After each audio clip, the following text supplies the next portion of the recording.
오늘 아주 모시기 어려운 분을 좀 모셨습니다. 너무 바쁘기도 하고 뭐 주로 인터뷰를 하는 사람인데 오늘 인터뷰를 좀 하자고 제가 졸라가지고 오늘 모시게 됐습니다.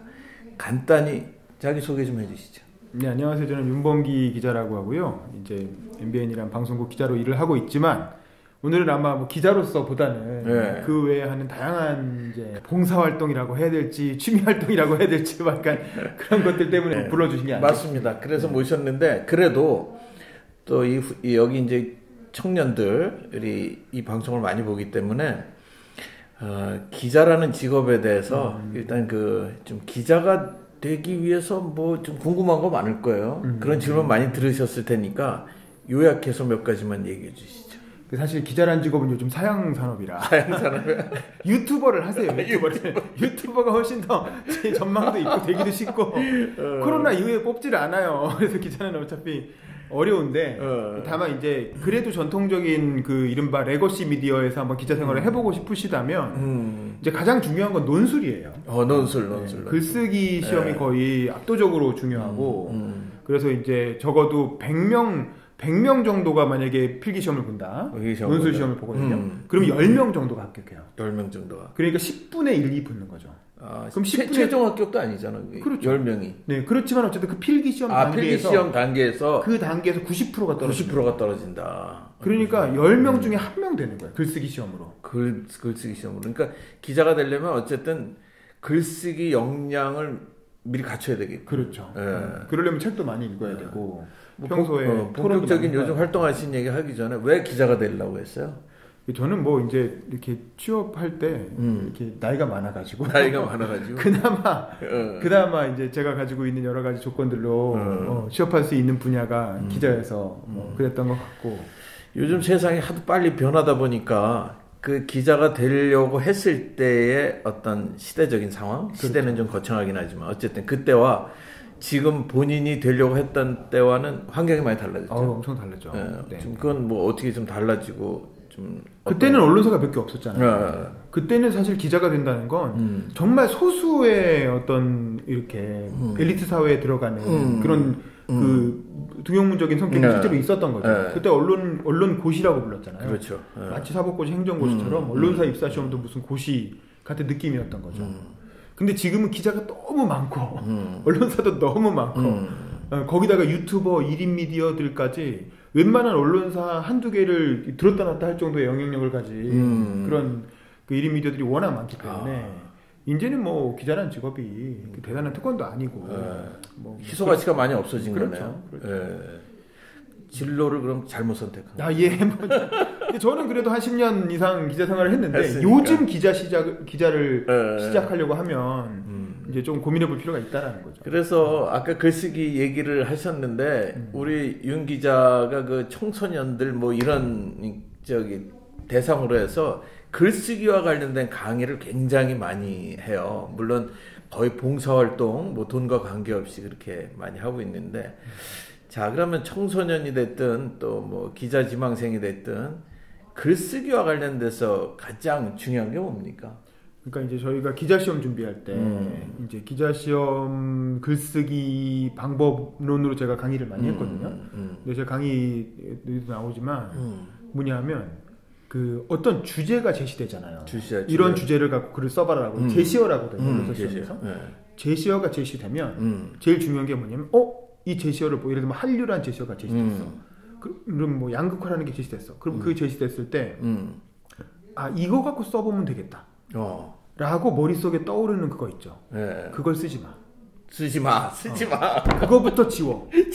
왜 그렇게 써요? 누구나 그렇게 생각할 그렇죠. 거니까. 10명 중에 1명 붙는 시험이니까 10명 중에 9명이 떨어지고 1명 붙는 시험이란 말이에요. 다른 얘기를 써야지. 그러면 그걸 쓰면 안 돼요. 뭐 한류가 인기야. 그럼 BTS가 떠오르잖아요. BTS 쓰지 마. 왜냐면 다 BTS 떠오를 테니까. 그러면 그걸 먼저 지우고 그 다음에 떠오르는 걸 생각해 보라는 거죠. 그래서 그런 식으로 발상의 전환이 필요해요. 발상의 전환. 왜냐하면 워낙 소수만 붙는 시험이기 때문에 그래서 다른 사람과 어떻게 하면 차별화된 글을 쓸 것인가 이거에 대해서 평소에 고민을 많이 해요. 발상의 전환이라는 말이긴 하지만 가장 누구나 알 수 있고 남들이 아는 거 외에 또 알려면 어쨌든 평상시 공부 교육과 지식 뭐 이런 양이 상당히 있어야 되는 거네요. 그게. 네, 맞습니다. 그래서 저희가 언론사 시험 공부하면 되게 스터디라고 해서 한 4명, 5명 정도가 모여서 일주일에 한 번씩 글쓰기 스터디를 해요. 근데 글쓰기만 하는 게 아니라 토론을 같이 해요. 반드시. 오케이. 그 이슈에 대해서 토론을 해서 그 다양한 측면을 알아야 그래야 남과 다른 글을 쓸 수가 있거든요. 오케이. 그러면 이제 발상의 전환이라는 또 관점에서 얘기했는데 쓴다고 하는 것은 또 발상의 전환과는 또 다른 문제죠. 어쨌든.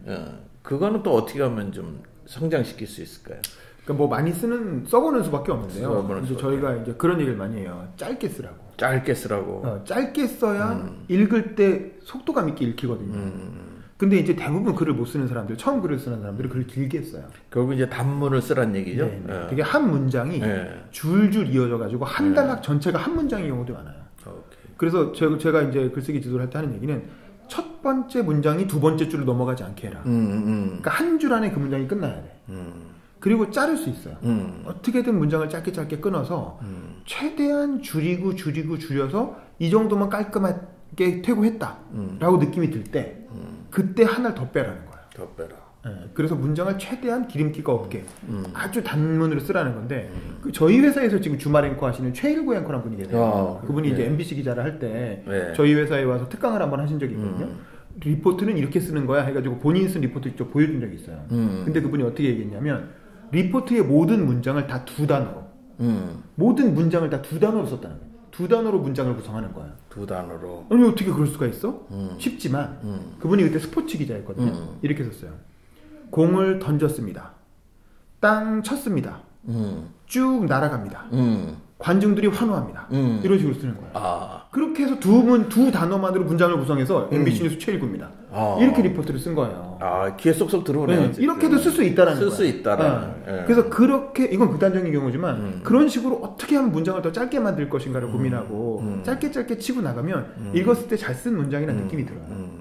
그래서 이제 근데 그게 되게 머릿속이 복잡하고 정리가 안 돼 있으면 그렇게 끊기가 어려운데 또 자꾸 훈련을 해야 됩니다. 오케이. 요즘은 또 뭐 보도와 관련된 글쓰기 그런 류도 좀 강의하시죠? 뭐 그거는 이제 기사 쓰기 뭐 필요하면은 그건 또 좀 다른가요? 아니면 원리는 또 같은 건가요? 그게 신문 기사와 방송 기사는 또 달라요. 신문 기사는 육하 원칙에 따라서 사실관계를 이렇게 순서대로 쓰지 않습니까? 근데 방송 기사는 이 모자를 씌운다고 해서 첫 문장이 되게 중요해요. 첫 문장에서 뭘 보여주냐면 방송은 그림이 같이 가잖아요. 오케이. 우리가 이제 슬램덩크를 보면 왼손은 단지 거들 뿐이라는 유명한 대사가 나오거든요. 마찬가지로 방송 기사는 멘트는 단지 거들 뿐. 영상이 우선인 거예요. 영상이 우선이다. 예를 들면 첫 문장이 이렇게 시작해요. 시커먼 어둠 속에 시뻘건 불길이 하늘로 빛이 솟습니다. 이런 식으로 나온단 말이에요. 칠흑 같은 어둠 속에 시뻘건 불길이 하늘로 빛이 솟는다. 이게 뭐냐면 그림을 묘사하는 거예요. 그림을 먼저 충분히 묘사를 해주고 그리고 나서 몇 월 며칠 어제 저녁 몇 시 어디서 무슨 불이 났다. 그래서 인명피해는 얼마가 나왔고 사고 화재 원인은 뭐고 이런 식으로 가는 거죠. 좀 의문일 수 있는데 아까 우리가 시작하면서 뭐 유튜브에 뭐 이렇게 막 그 활성화, 뭐 인기 뭐 이런 얘기했는데 글쓰기는 여전히 더욱 중요해지는 건가요? 그렇죠. 그럼에도 불구하고 글쓰기는 중요합니다. 왜냐면 유튜브도 보면 잘하시는 분들은 원고를 미리 다 써요. 원고를 미리 쓰고 원고를 미리 쓰고 그걸 바탕으로 해서 방송을 하시거든요. 그래서 이제 그런 글쓰기가 바탕이 되지 않은 유튜브는 제가 보기에 오래 못 갈 것 같아요. 한두 번 대박 날 수는 있지만 결국 글쓰기를 잘한다고 하는 거는 또 생각의 문제와 연결돼 있는 거죠. 그렇죠. 뭐 깊은 생각, 또 뭐 다양한 생각, 또 차별화된 생각. 우리 윤범기 기자를 좀 아는 사람들은 또 꼭 뭐 필히 질문할 그런 내용인데 아주 독특한 이 활동을 하고 있습니다. 하신 지도 오래됐고 신촌대학이라고 하는 신촌대학의 이사장이십니다. 이사장 아니고 운영위원장. 운영위원장. 저희 신촌대학교의 총장님은 키팅 선생님. 키팅 선생님. 그 죽은 시인의 사회에 나오는 키팅 그러면 선생님. 이 신촌대학 아는 사람들이 지금 많이 알아요.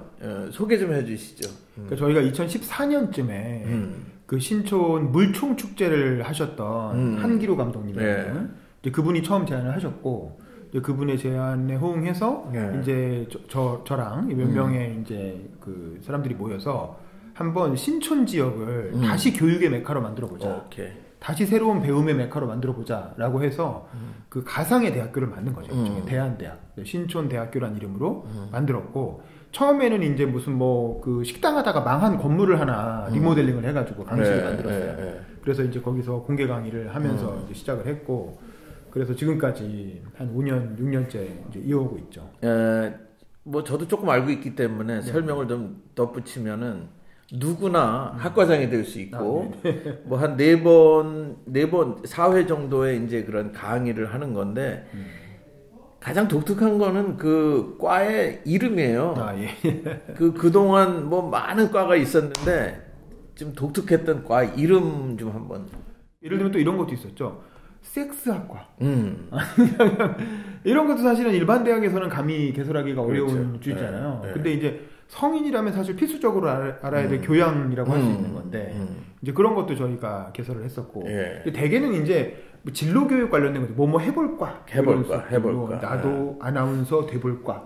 나도 기상캐스터 해볼까. 그렇죠. 입법 전문가 돼볼까. 뭐 이런 식으로 어떤 직업 소개적 성격이 가진 그런 수업들을 많이 그동안 쭉 그러면은 그 운영을 해오셨는데 그 강의의 질 수준은 어떻다고 보십니까? 그러니까 사실 저희는 강의의 질에 대해서는 사실 일반 대학들처럼 그렇게 사전적으로 미리 규제를 하지 않아요.